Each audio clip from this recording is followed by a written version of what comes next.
Page 22, now, that part, the first parenthetical part, once, in chapter 19, in this part.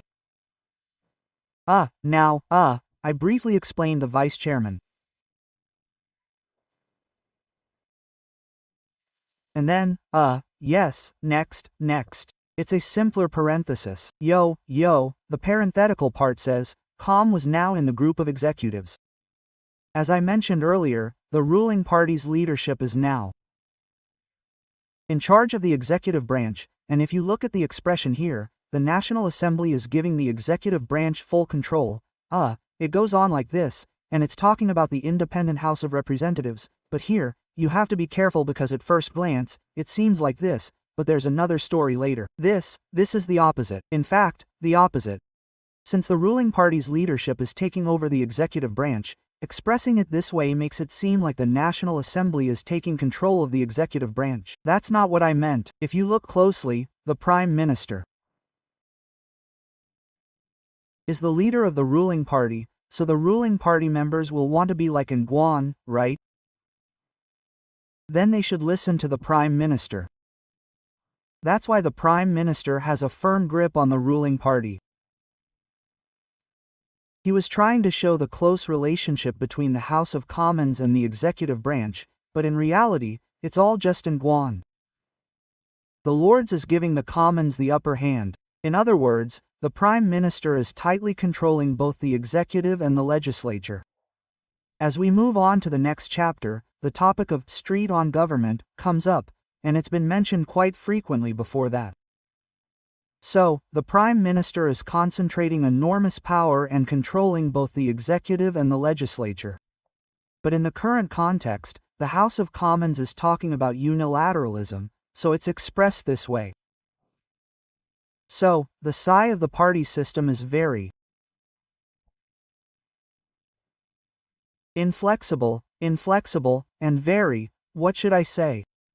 It's very strict, that's what it is.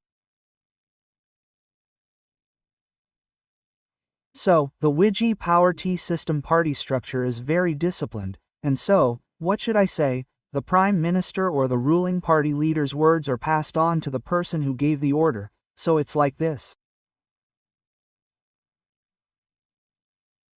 That's what it means. The word cuss is usually pronounced as cutters. So, it's originally like this, but this is thanks to the C system, that's what it is. So, let's briefly go back to the content and talk about the branch conditions in general, and it ended up like this. The concept of parliamentary sovereignty has existed in Britain since ancient times. Now, through elections, much of the governing power is transferred to the members of Parliament, and these are the people who actually make the laws. The House of Commons holds far more power than the House of Lords. Therefore, the concept of parliamentary sovereignty has always existed. However, if parliamentary sovereignty is not properly addressed, the essence of parliamentary sovereignty can be undermined by the arbitrary actions of the House of Commons. What are we going to do about this? That's the question. So, the next question is how to resolve this. What emerges here is popular sovereignty, which serves as a check on parliamentary sovereignty.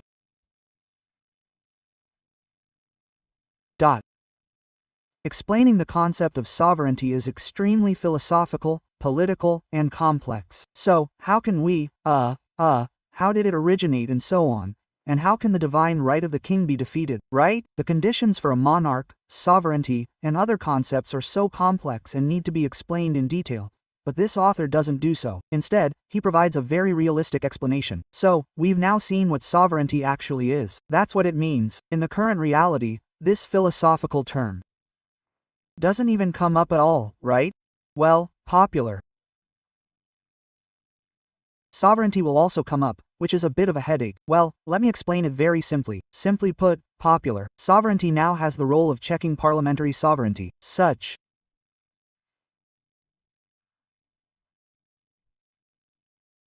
questions have become central to modern constitutional and political arguments in Britain.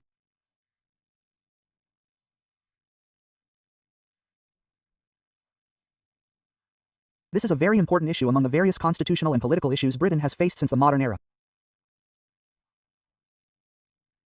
But they were already at the end of the 19th century. So, at this point, it came out first, and then it's detailed. A classic interpretation of the Constitution appeared by V.D. This person's very typical, traditional interpretation of the Constitution appeared. The title was Introduction to the Study of the Law of the Constitution. So, in 1885, this book, Introduction to the Study of the Law of the Constitution, came out. So, the problem this person was talking about is very relevant to this problem. It's relevant because the purpose was to navigate an old constitution into new democratic legitimacy.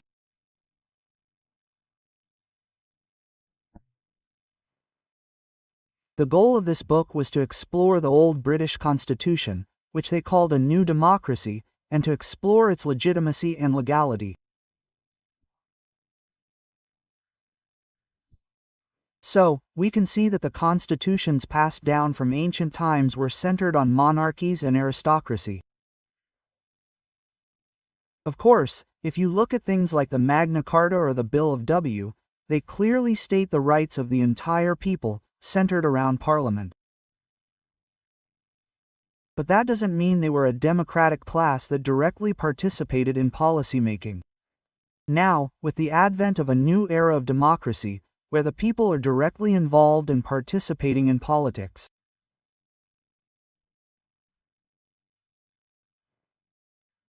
How can you view this constitution, which includes even the monarchy and aristocracy, as something unreasonable, right? That's terribly inappropriate.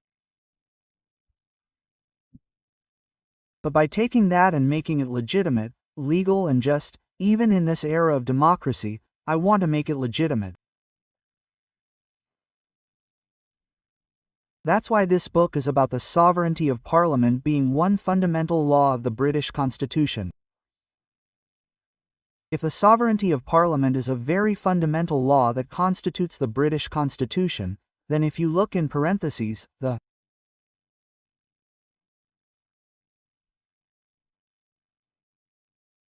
right to make or unmake any law whatever, that's another way of explaining the parliamentary condition. If you go to the top of this page, it's like this. There's an explanation like this, but it's a bit exaggerated. To summarize it a little more, the so-called unexpected condition is the right to make or unmake any law. It's summarized in a very British way, as I said yesterday. If I just highlight this, how is this to be reconciled with the fundamental democratic principle of the sovereign people? So, if this is so, how can we reconcile this fundamental democratic principle of the sovereign people, the overcoming people, and reconcile these two laws?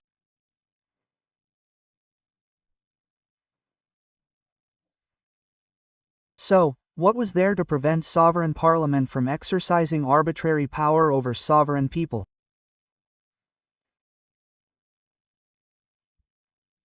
If the former sovereign parliament were to abuse its power arbitrarily and become more powerful than the other sovereign, the people, how could we possibly do so?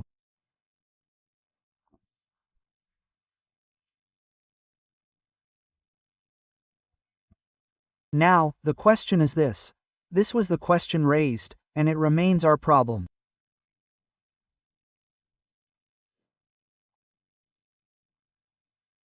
We rejected any result to the formal rigidities of constitutions elsewhere which are inferior in every respect to the most flexible policy in existence. So, his answer is to reject relying on this. What do we rely on? We don't seek the answer in the formal rigidities of constitutions operating in other countries, the very formal and formalistic, the very strict, the very theoretical, the very complicated things.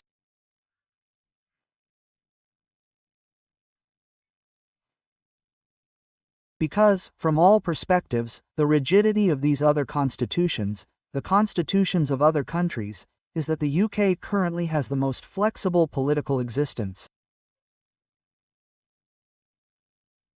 There's no need to look for it in the laws of other countries that are inferior to this one. Instead, let's look at something else. Anchored in the rule of law and conventional understanding, our British Constitution is the most flexible political system in the world. It's deeply rooted in the rule of law, and then in conventional understandings and ways of understanding that have been passed down through the ages. So, just look at how it came to be historically and how it works realistically. Other countries don't need to look at it. So, the reason why the legal sovereignty of Parliament, it's not that difficult, right? It's a bit important. The reason why the legal sovereignty of Parliament is a surprising condition. What did you add in front of it? You added real in front. The surprising condition is that it's legal sovereignty. What is this? In the first paragraph, what did part say? I shortened it a bit to unonye. The scope of the definition is the right to make and abolish laws. The nature of parliamentary sovereignty is that the one who makes the laws is the sovereign, but now there are multiple sovereigns. In England, the king is the sovereign, the people are the sovereign, Parliament is the sovereign, and the lords are the sovereigns. If England pays, it's joint ownership.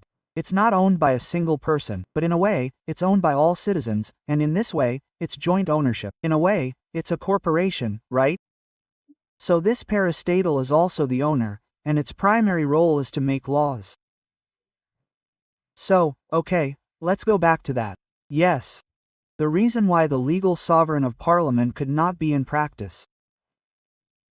As we've seen, it could be, but in practice, it leads to arbitrary government. That means the probability of an arbitrary government being able to create one is very low. So, what's the reason why this Parliament, in practice, can't abuse its sovereignty to move toward a typical government? It despises theoretical possibility. Theoretically, it could be, but in practice, it can't. The reason was that it was now firmly rooted in the political sovereignty of the electorate. This is now popular sovereignty. Let's change the wording slightly. First, what's in front of sub-inti? St. Political sovereignty. Popular sovereignty was later changed to the elector, not the people. To clarify, the people at this time were those with political awareness and the ability to participate in politics to a certain degree. That's the people. If we translate that into another word, we mean voters. That's what it means to understand them as inferential voters. The people, here, are the voters, and their role is political. What do you think? To create a parliament with the authority to make laws, you have to elect members of the National Assembly. That act of election is what's referred to as political and electoral. So, that's it again, right? So a parliamentary majority would only do what the majority of the people wanted. That's it, right? The majority in Parliament makes laws as they please, but they can only do what a majority of the people want. They're the ones who won the majority of voters in the general election, right? So, the simplest principle is that they can only do what the people want. The Conservative Party and now the Labour Party are the most important parties. Sometimes it's the Conservatives, sometimes it's the Labour Party. So, because the Conservatives do things, and because the Labour Party is expected to do things, sometimes it's expected. Sometimes, the voters will vote for one party, and sometimes for the other. In our case, it's conservative and progressive, but in the UK, we have a slightly longer electoral history, so even if they're the same party, the content of their manifestos is much more important. Even if the Labour Party wins this election, we're Labour and left-wing, so we're going to impose a lot of taxes. They're going to nationalize all the important industries, and they're not doing this. We're a Labour Party, but we already nationalized industries during World War II, and some of them remain, and we've already achieved them. Some of them, we've already experienced, and the previous administration no longer has them. What our Labour Party will do now is, even though we're the Labour Party, we won't just collect taxes recklessly, but we'll do this and that. So, we'll release a very detailed and thick manifesto. We'll make a judgment based on that. Voters, that's one thing, but more importantly, whether it's the Obank or the Labour Party, we've always alternated between them, and that's how Britain has fared. Those people know that. You can't just stick to the Conservatives and the Labour Party. Realistically, because we know this, if the Conservatives hold power for too long, even 10 years, power will gradually leak out, corruption can rise, and then this will become so rampant that the ruling party will split up. When divisions arise over various issues, the powerful will say, "Hey, you guys, it's time to stop," and they'll elect a united leader, but that's not the case. We're extremely conservative and progressive right now, and we fight a lot.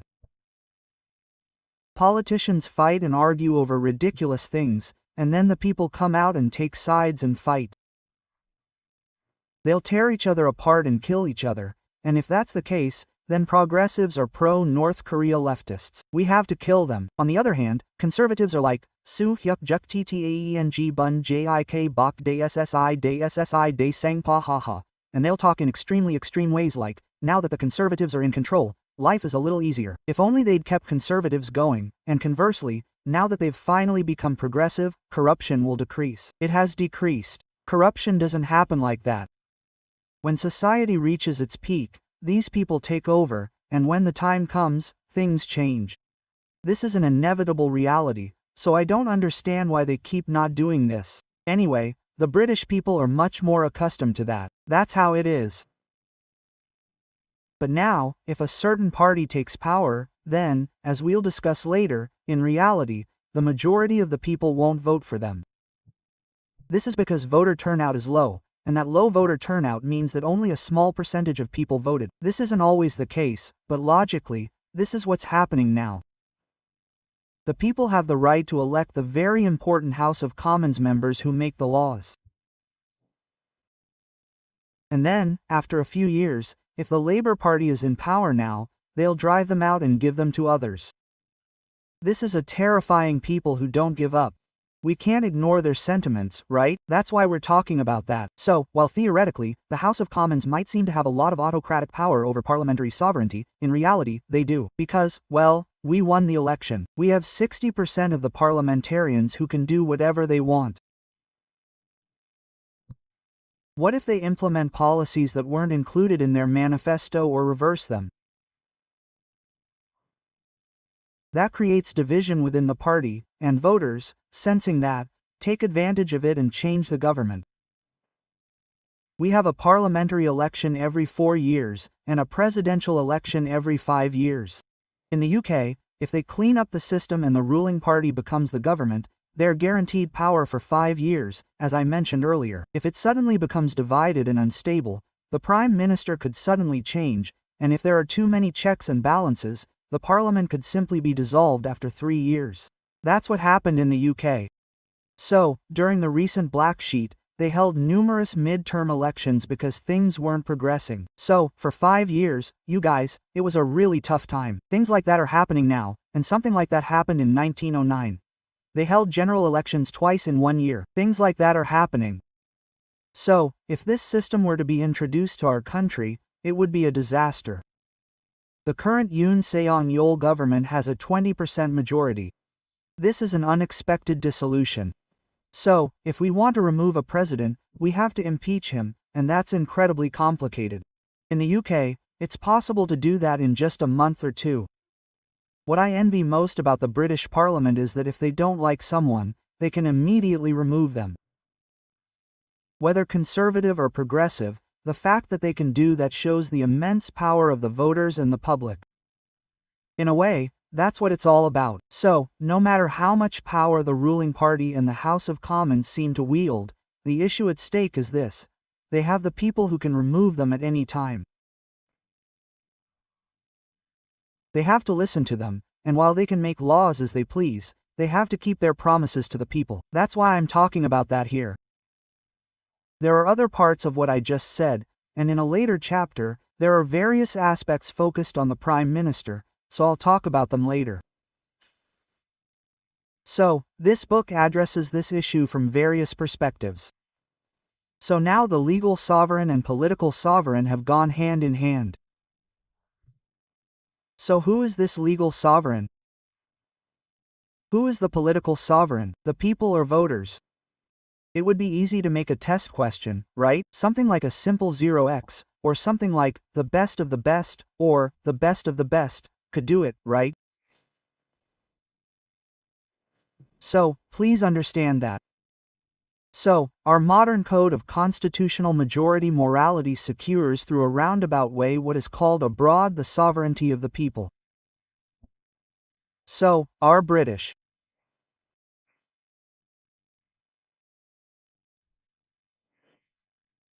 Constitution, the spirit of the Constitution, through this method, as I explained just now, through this method, what is often called abroad the sovereignty of the people, the voters, secure a certain position of sovereignty.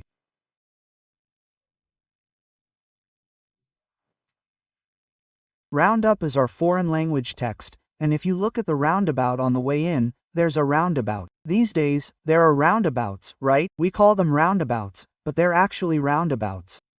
In England, they're intersections that turn around. So, instead of going straight, they go around and around, making a slight detour. This is how the concept of popular sovereignty is now operating. The British Constitution says, the circle was squared, and the Constitution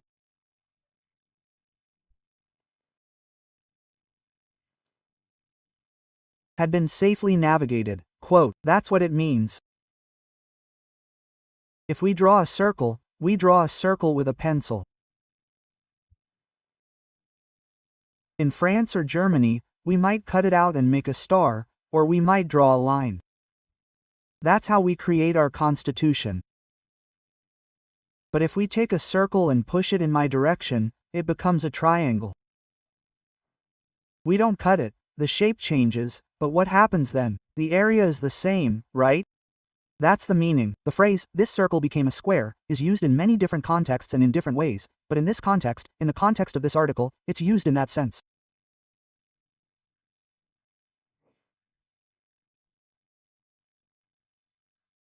That's what the circle became a square means.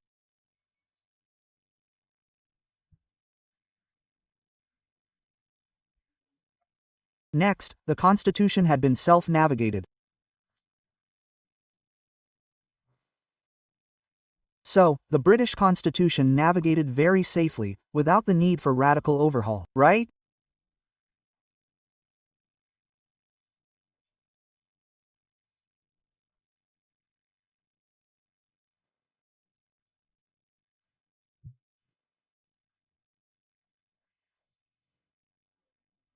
It navigated well, without the need for a complete overhaul, a radical overhaul, a complete overhaul, a democratic.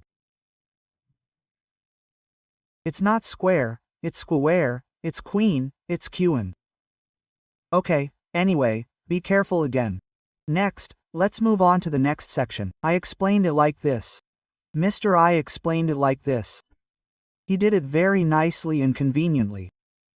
But the paragraph on the right says, as a constitutional scholar and a legal scholar, Dice speaks like this. So, Dice actually engages in politics. He becomes a member of the National Assembly, and when he goes to the National Assembly, he realizes he's in the opposition party. He sees the ruling party's actions as being too arbitrary. After seeing this, he thinks, oh, this is a bit arbitrary now that I've actually gone and seen it for myself. He emphasizes the role of the Senate. Next, popular sovereignty falls short. What should we do about such important matters? We need to directly represent the will of the people. That's the only way to stop the ruling party from criticizing too much. What is that? When we talk about Brexit, like a referendum, this system doesn't fit well with the traditional British system we've seen on the left. Because, as we've seen, saying of the people is a very British and good way to get help, but when that doesn't work, let's ask the people directly. This is how it should be, so there aren't many cases like this. Anyway, that kind of information is in the right-hand consulting department. This part is also interesting, but has it really been sailed safely? There are aspects that don't seem to be. Even DIY came to be. Now, this is being questioned.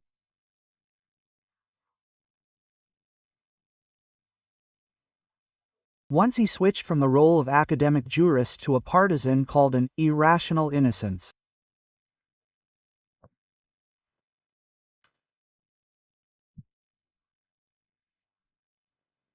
So, I mentioned the Liberal Party earlier, and the word unionist came up here, so I think I need to explain a bit. Anyway, this is what happened when a member of this party, who was trying to take on the role, was appointed. I'll pause briefly and talk about that party. I'll put up some other materials. Okay. If you look here, I've uploaded a PPT, but you don't need to look at it all. I've put together a bunch of different things, so please.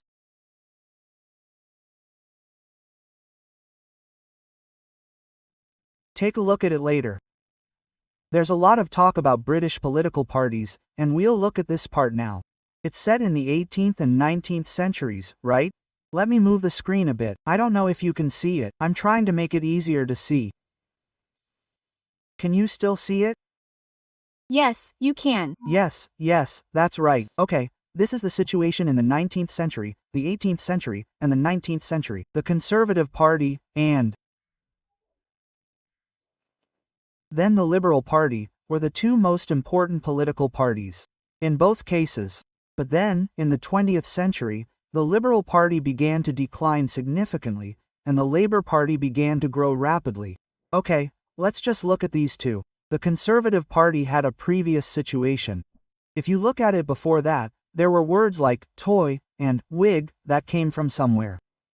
Students who take British history classes will remember, but then, their class and religious backgrounds were also important. So, these things came up again, and through that process, from the 18th century to the 19th century, it became like this. I'll talk about it briefly from here. So, it was a period where the Conservative Party and the current Liberal Party were competing. The Conservative Party's nickname comes from the Tories, who owned a huge amount of land. They were the backbone of the political party at the time. The gentlemen, or gentlemen, were the two groups, the Tories, who were royalists who sided with the king during the Civil War, and the Hugh, who were parliamentarians who opposed the king. These nicknames originated from these groups. So, both the Tories and the Hugh were large landowners. They were wealthy, and based on that wealth, they became members of Parliament in exchange for a small service. They didn't even receive salaries. So, in the mid-19th century, the working class demanded that Parliament members be paid monthly. They argued that we don't want to pay MPs now, do we? But at the time, the working class needed salaries to give up their livelihoods and pursue politics. Or, those who can't do it can, but that was the era. So, there wasn't much of a difference between the Tories and the Whigs, and later, as time passed, the Tories became more numerous. The only difference between the Tories and the Whigs is this slight religious difference. So, the Tories' number of supporters is the Church of England, which we know as the success of England. Although it's the same Protestantism, the Church of England came from the opposition of the Protestant Catholic Church. Now, if you look at what I just said, Christianity is the English Christian Church, but originally, there was only Catholicism. There was only Roman Catholicism, and then people like Luther and Calvin emerged and opposed this. That's how Protestantism came about. That's what we often talk about, Protestantism. The first Protestantism in England was the Anglican Church, which emerged from the opposition to the Roman Catholic Church. In other words, this is the Anglican Church, which we now know as the Church of England. So, these people are sometimes called Anglicans, and anyway, there are many other Protestants, such as the Presbyterian Church, Methodist Church, and many more. So, although they are all Protestants, those who are not members of the Church of England are called Congregationalists because they do not conform to the Anglican Church. These people are called nonconformists.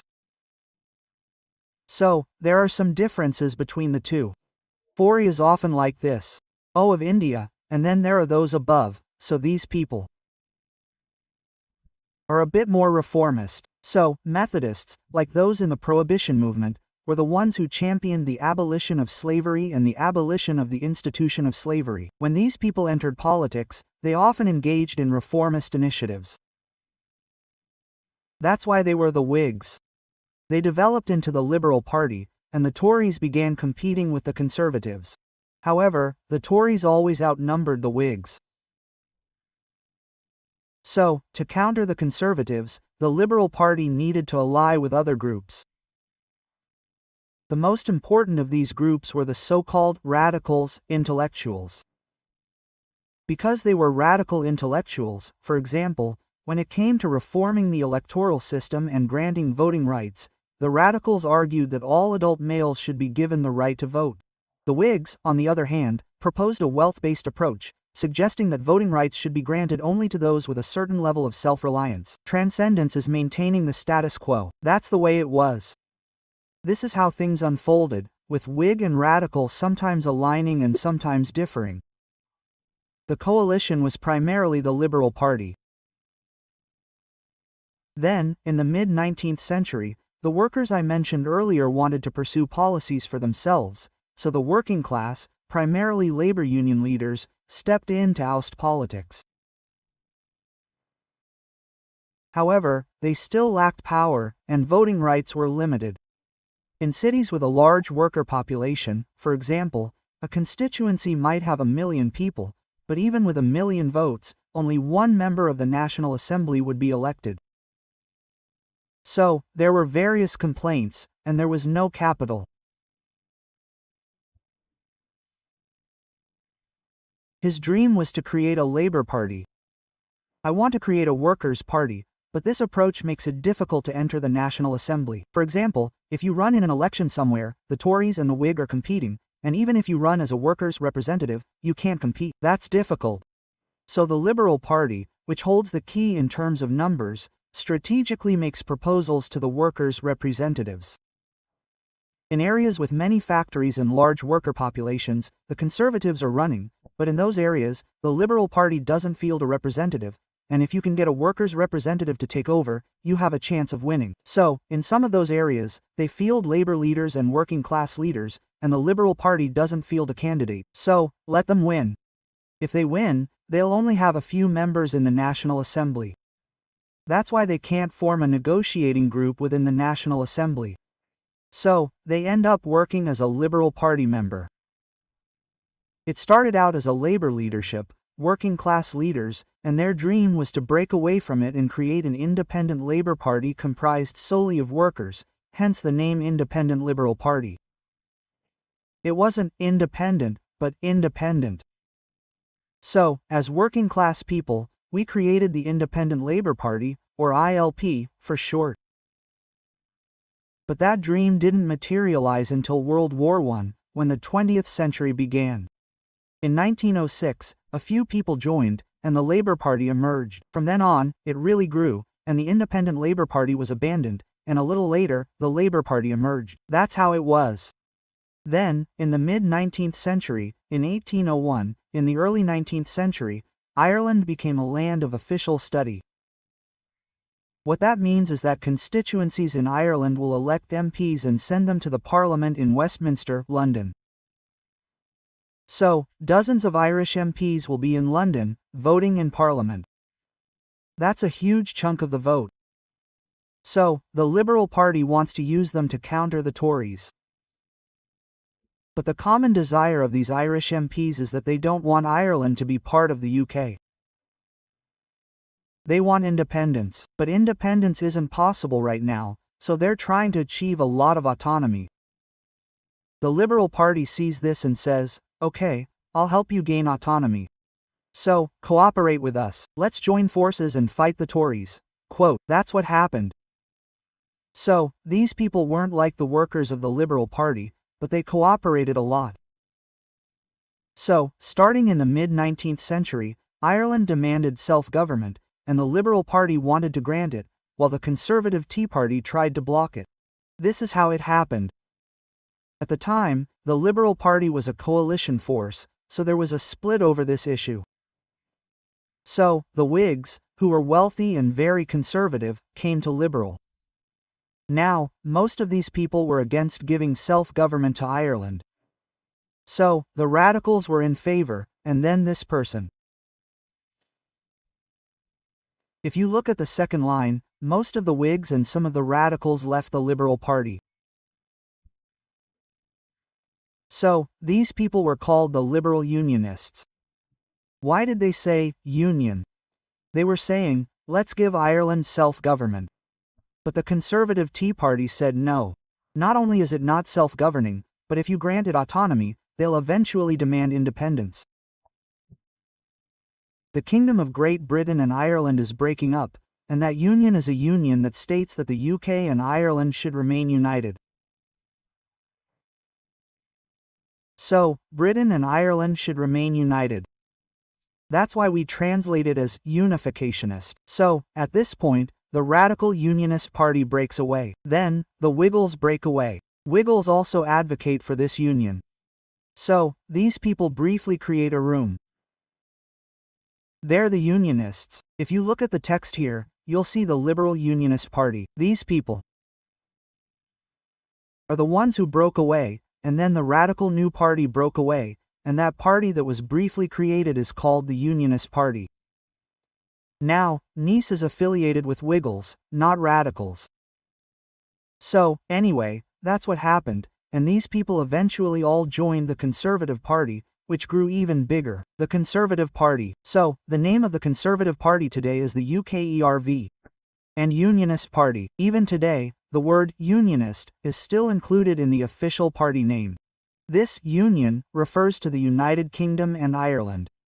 However, after World War I, the Irish Civil War broke out, and the South gained independence, leaving Northern Ireland as part of the United Kingdom. So, we're talking about Northern Ireland now. So, the word childhood came up in the text, so I briefly digress to explain.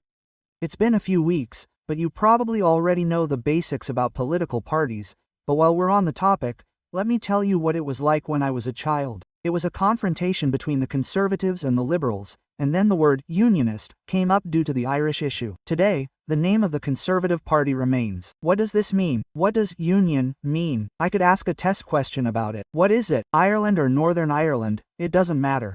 That's what it meant. We need to maintain the union with Great Britain and the British Isles.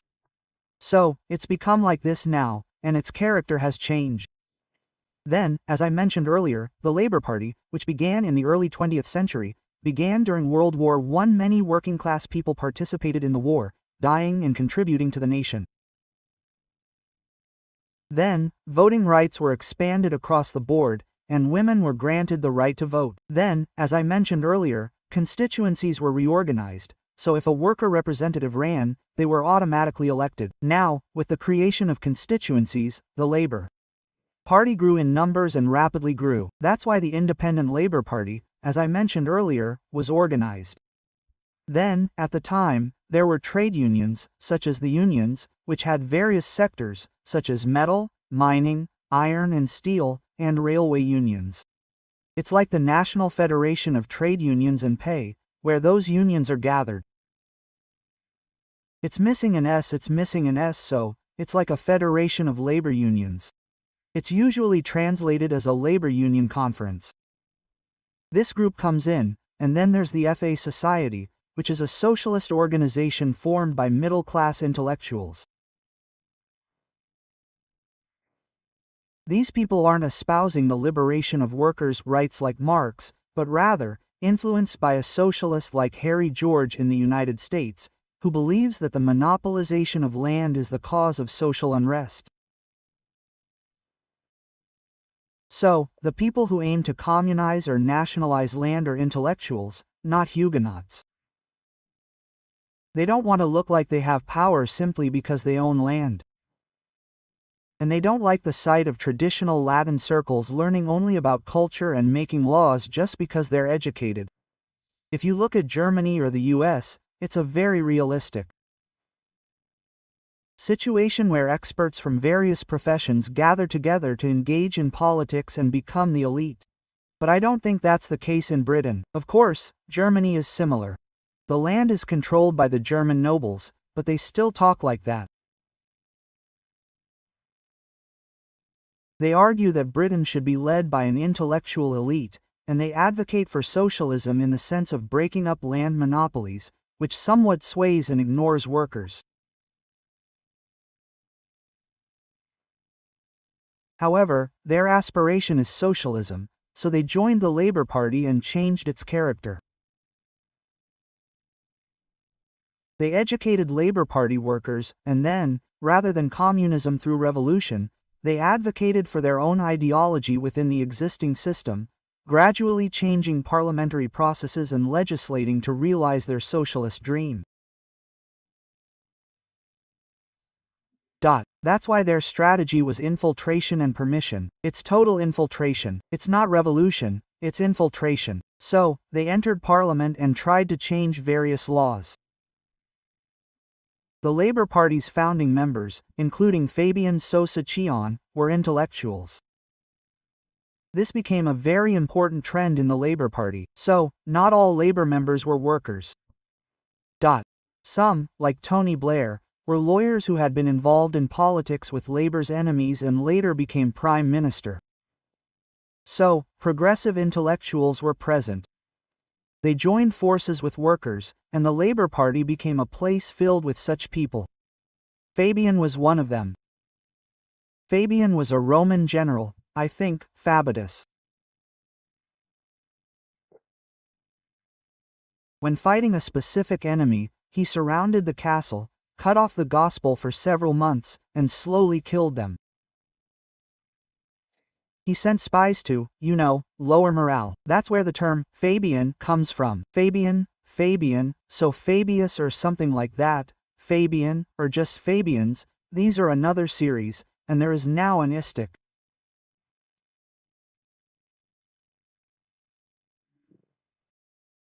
Federation, and now, for example, the Social Democratic Federation, which is now comprised of some people, mainly workers, who are interested in Karl Marx and Marxism, and these people are now included as intellectuals, and these people, who are shortened to SDF, are now people who, when you look at foreign countries like Germany or Russia or Eastern Europe, are socialists and communists who are similar to them, but they are a minority.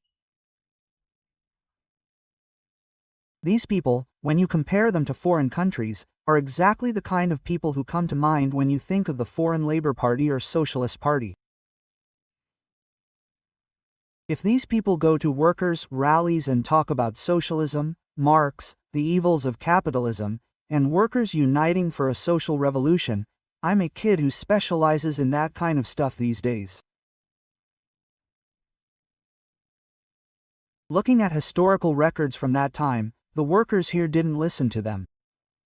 They just ate packed lunches and played around and treated them like idiots. That kind of talk doesn't work.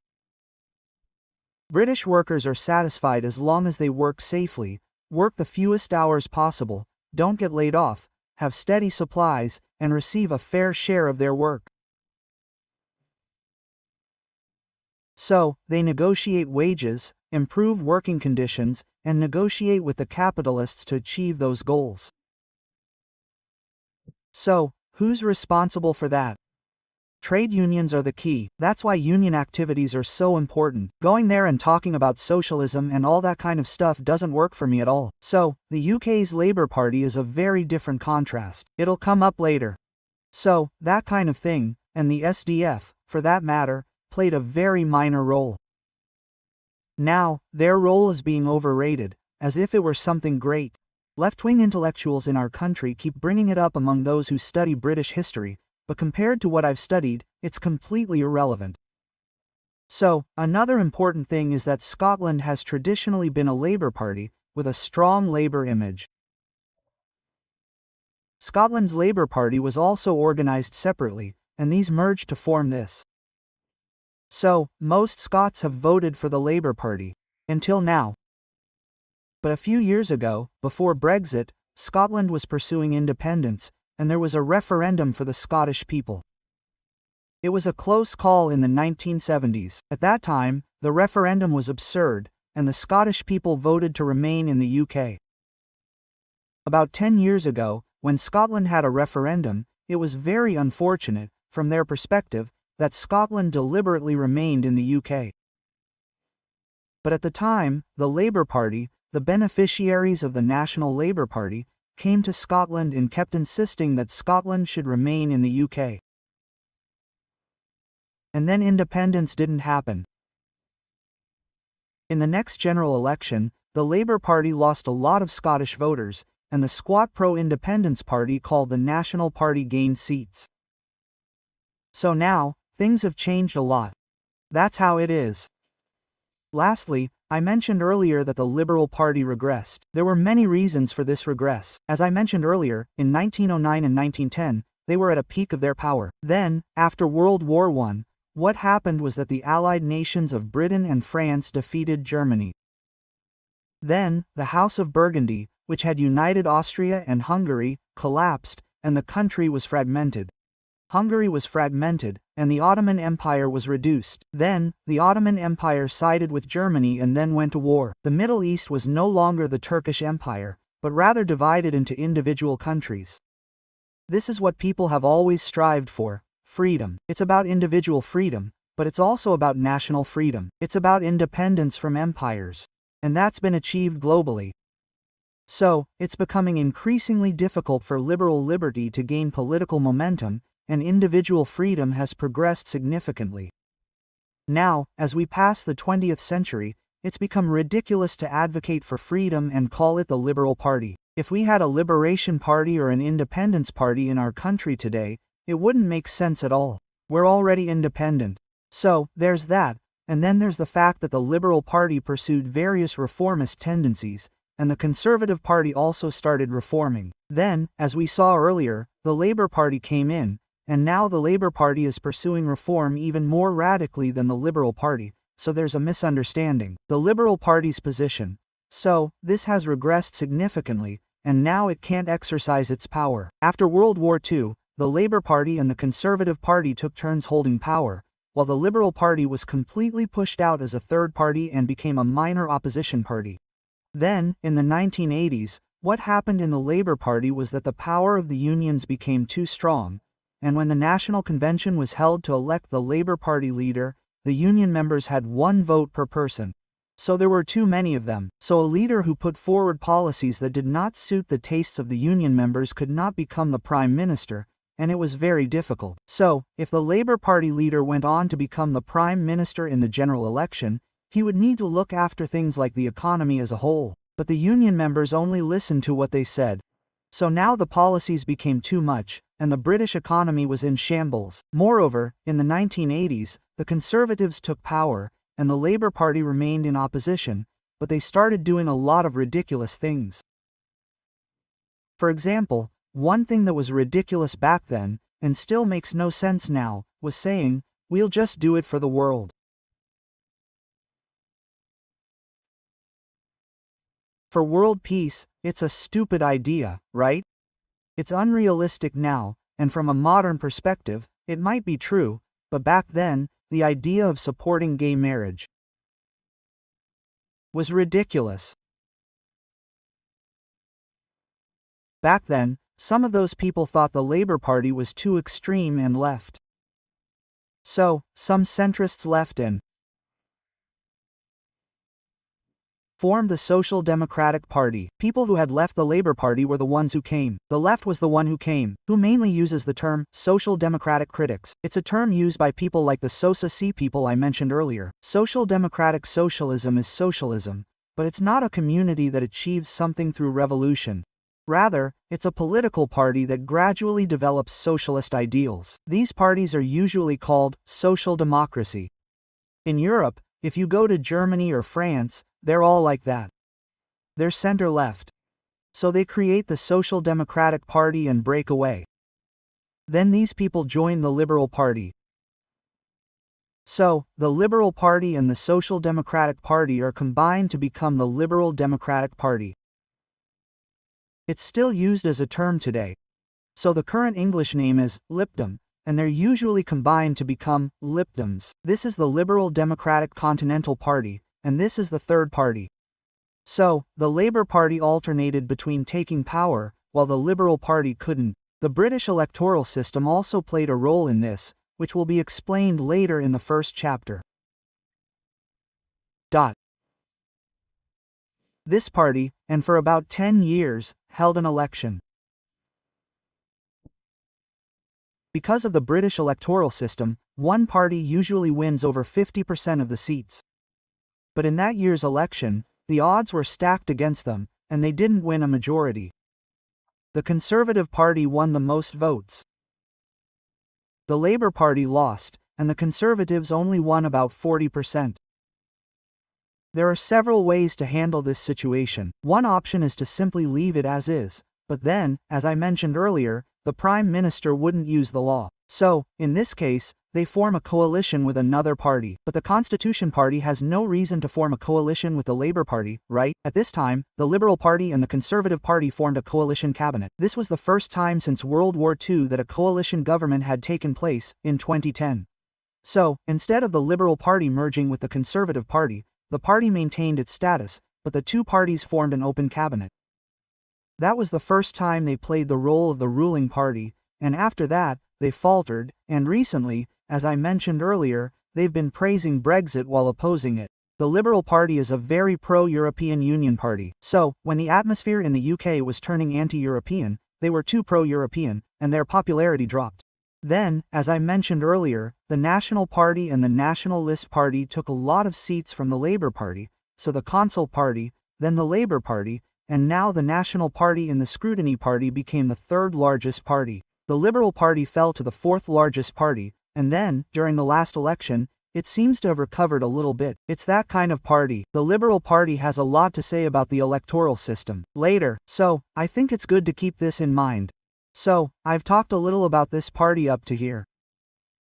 So, I'll just remember this and close it.